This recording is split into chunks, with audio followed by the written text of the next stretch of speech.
Kaya naisipan ko lumabas, maglakad-lakad. Makulimlim, hindi siya masyado mainit.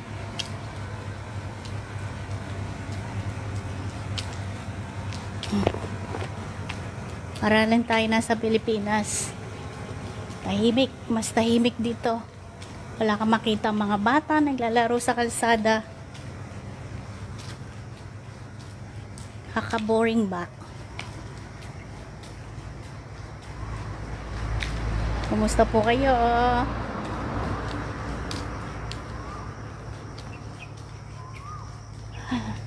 Lakad-lakad. Mga puno, mga naririnig mo huni ng ibon.